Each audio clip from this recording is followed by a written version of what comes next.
Hello friends, चटपटा खाना में आपका स्वागत है। आज मैं आपके लिए व्रत की थाली का रेसिपी लेकर आई हूँ। जैसे कि आप सब जानते हैं, नवरात्र का समय नज़दीक आ रहा है। इस समय बहुत लोग व्रत करते हैं और व्रत के समय हम लोग फलाहार भोजन करते हैं। कई लोग तो एक समय का भोजन ही करते हैं। तो इसलिए मैं आशा करती हूँ कि ये व्रत का थाली आप सबको बहुत पसंद आएगा। ज़रूर ट्राई कीजिए और अगर मेरा वीडियो आपको पसंद आया हो तो लाइक, शेयर और सब्सक्राइब ज़रूर कीजिए और बेल बटन दबाइए ताकि आपको फर्दर नोटिफिकेशंस मिलते रहें। समा चावल के मटर पुलाव बनाने के लिए हमें चाहिए 150 ग्राम समा चावल, 50 ग्राम मटर, 1 चम्मच जीरा, 1 चम्मच सेंधा नमक और 4 चम्मच घी। अब आप इस चावल को जिस तरह हम लोग नॉर्मली चावल को रोज़ पानी में बॉईल करके निकालते हैं, उसी तरह आप उसे पका लीजिए, उसका माड़ पसार लीजिए और उसे अलग रख लीजिए। इस समा चावल को जिस कटोरी में आपने लिया है उससे 5 कटोरी पानी एक बर्तन में डाल दीजिए और फिर जब बॉईल हो जाए पानी तो उसमें इस चावल को डाल के नॉर्मली हम लोग जिस तरह चावल को रोज़ बॉईल करते हैं उसी तरह पका के उसे निकालिए। उसकी माड़ को आप निकाल लीजिए और ये बनने के बाद में कुछ इस तरह लगता है। सबसे पहले गैस ऑन करके एक पैन रख लीजिए और उसमें 4 चम्मच घी डाल दीजिए।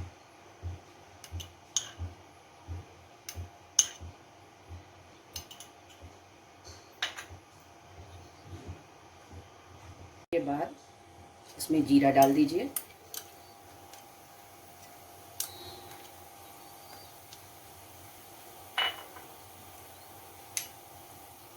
और मटर इसमें मिला लीजिए। फ्लेम लो कर लीजिए। मटर को 1-2 मिनट तक फ्राई कर लीजिए और उसके बाद 1 चम्मच सेंधा नमक मिला लीजिए।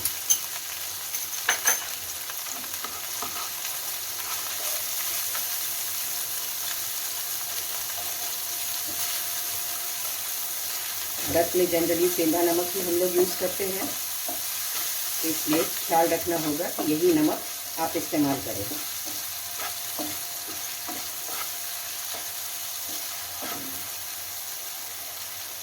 एक मिनट भूनने के बाद आप इसमें समा का चावल ऐड कर लीजिए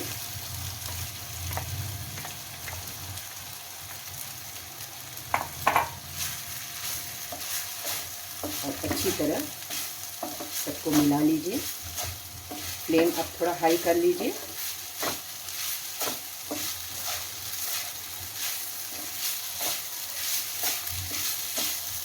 आप इसमें चाहे तो बाकी वेजिटेबल्स भी आप मिला के बना सकते हैं, लेकिन मैं पीस पुलाव बना रही हूँ इसीलिए सिर्फ मटर मैंने डाला है।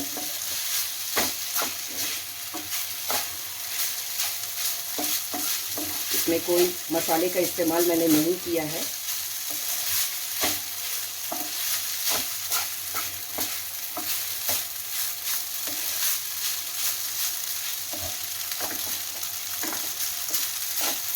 तीन 4 मिनट इसी तरह इसे पका लीजिए। ये अब बनके तैयार है।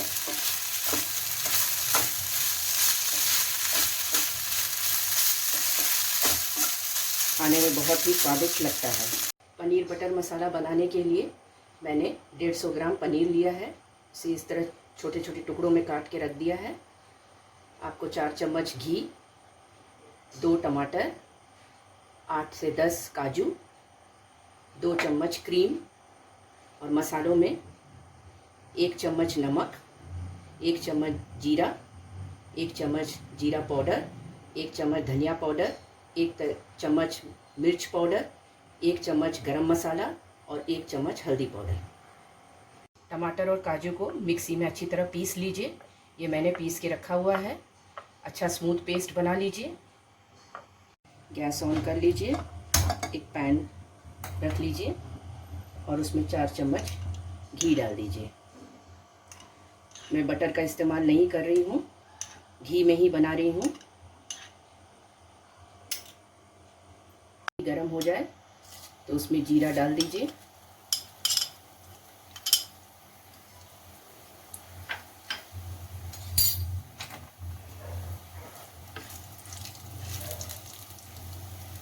जीरा फड़क जाए उसके बाद ये पेस्ट टमाटर और काजू का जो हमने बना के रखा है उसे उसमें डाल दीजिए।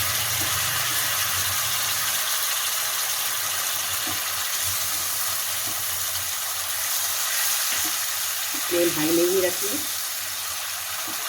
1-2 मिनट चलाते रहिए।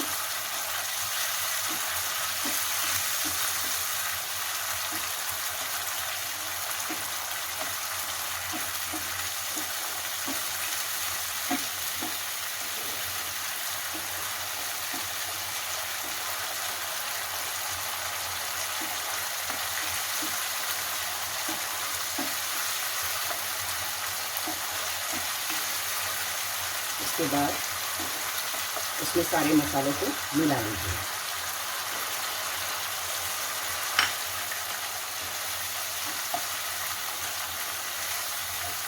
फ्लेम सिम कर लीजिएगा।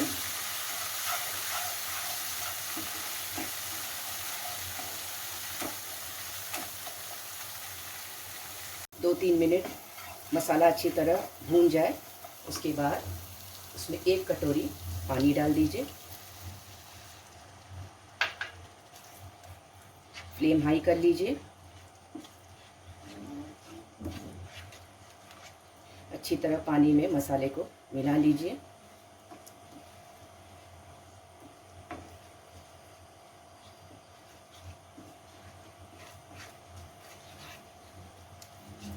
और फिर पनीर के टुकड़ों को इसमें डाल दीजिए।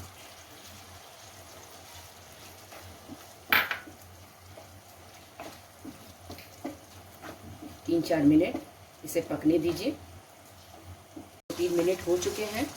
अब आप इसमें 2 चम्मच क्रीम मिला लीजिए।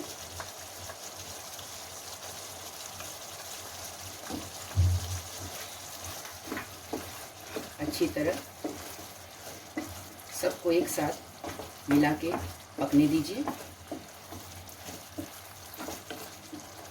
देखिए मसाले का रंग भी बदलता हुआ नज़र आ रहा है।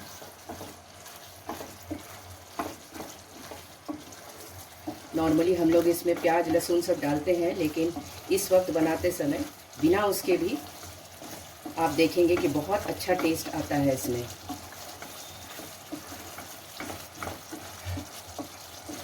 ये हमारा पनीर बटर मसाला बन के बिल्कुल तैयार हो गया है। गैस ऑफ कर लीजिए और इसे धनिया पत्ती से गार्निश कर लीजिए। शकरकंद या मीठा आलू से गुलाब जामुन बनाने के लिए 2 शकरकंद, 4-5 इलायची, घी तलने के लिए और आधा कप चीनी। शकरकंद को कुकर में आलू की तरह ही डाल के बॉईल कर लीजिए, लेकिन ध्यान रखिए कि शकरकंद गले ना, इसलिए पहली सीटी आने के बाद सिर्फ 5 मिनट रख के ऑफ़ कर दीजिए कुकर को। और उसके बाद उसे इस तरह अच्छी तरह हाथ से मसल के, ठंडा होने के बाद में मसल लीजिए। मसल के एकदम स्मूथ डो बना लीजिए। इसमें कोई गांठ नहीं होना चाहिए और इसमें अगर रेशे हैं तो उसे निकाल लीजिए। शकरकंद के डो का एक छोटा सा हिस्सा हाथ में लेके अच्छी तरह उसे गोल शेप दे दीजिए, कोई क्रैक्स ना रहे।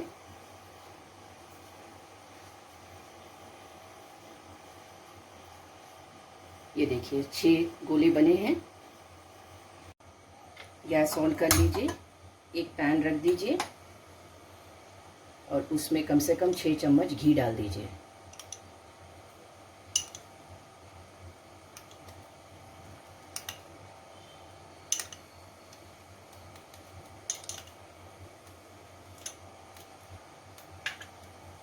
घी गरम होने दीजिए। गरम होने के बाद में फ्लेम सिम कर लीजिए और उसमें धीरे से एक गोले को डाल दीजिए।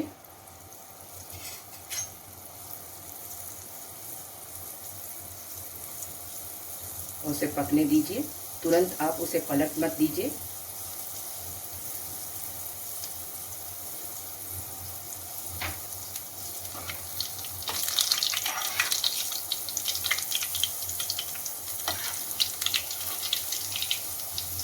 इसे फ्राई होने दीजिए। फ्लेम आप थोड़ा हाई कर सकते हैं।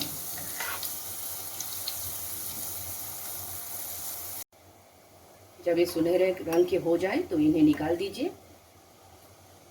और व्रत के समय शकरकंद खाना बहुत ही फायदेमंद है, क्योंकि शकरकंद फाइबर कंटेंट में बहुत हाई रहता है। और व्रत के समय में जनरली बहुत कुछ हम लोग नॉर्मल खाना में जो खाते हैं वो नहीं खाते हैं। उस टाइम हमारा डाइजेस्टिव सिस्टम के लिए ये बहुत फ़ायदेमंद है। अब गुलाब जामुन का सिरप बनाने के लिए गैस ऑन कर लीजिए, एक पैन रख दीजिए और उसमें 1 कटोरी पानी और जितना हमने चीनी लिया था उसे डाल दीजिए और बॉईल होने दीजिए। चीनी अब बिल्कुल गल चुका है और 5 मिनट इसे इसी तरह बॉईल करते रहिए। हमें कोई तार की चाशनी नहीं चाहिए, लेकिन चिपचिपा होना चाहिए, तब तक हमें इसे बॉईल करना है। अब ये चाशनी बिल्कुल तैयार है। देखिए तार नहीं बना है, लेकिन चिपचिपा है। अब इसमें इलायची डाल दीजिए और एक बॉईल आने के बाद इसे बंद कीजिए, फ्लेम ऑफ कर दीजिए।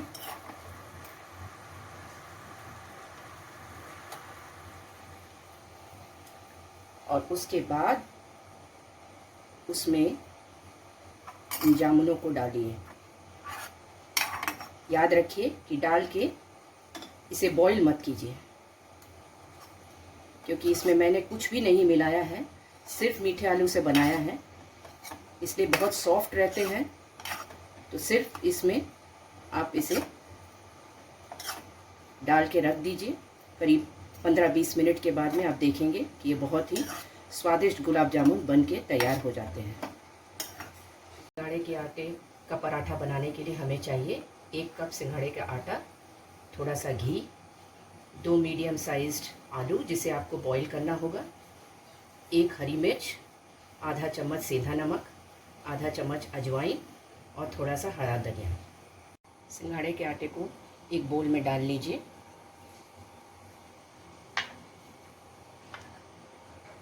सारे मसाले मिला लीजिए।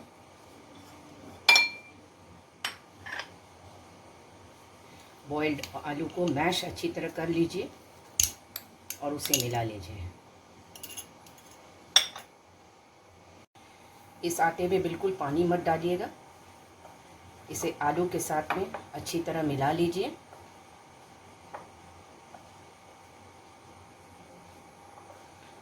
और एक डो बना लीजिए।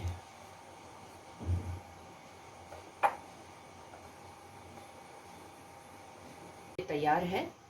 अब इस पराठे को हम बेल नहीं सकते हैं, क्योंकि बेलने में बहुत मुश्किल होता है। तो कई लोग इसे प्लास्टिक के शीट में रख के बनाते हैं, लेकिन मैं इसे हाथ से ही आपको बना के दिखाऊंगी।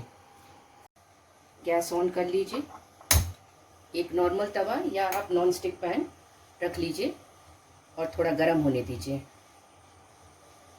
तक आटे को एक लोई के आकार में आप बना लीजिए गोल, और इसे हाथ से इस तरह थोड़ा चिपटा कर लीजिए।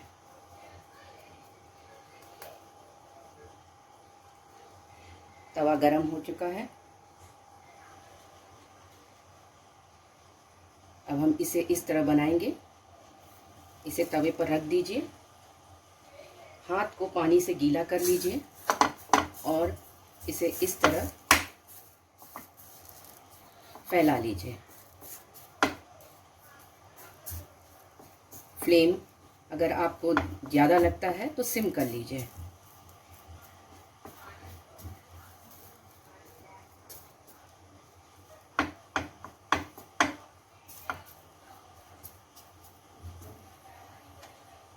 एक चम्मच घी डाल दीजिए।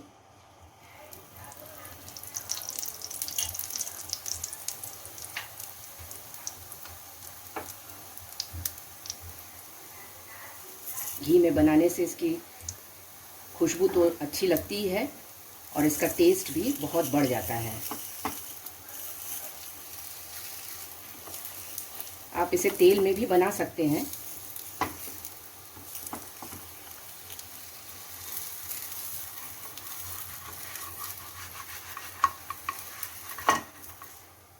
पलट लीजिए। दूसरा तरफ भी इसी तरह ब्राउन होना चाहिए।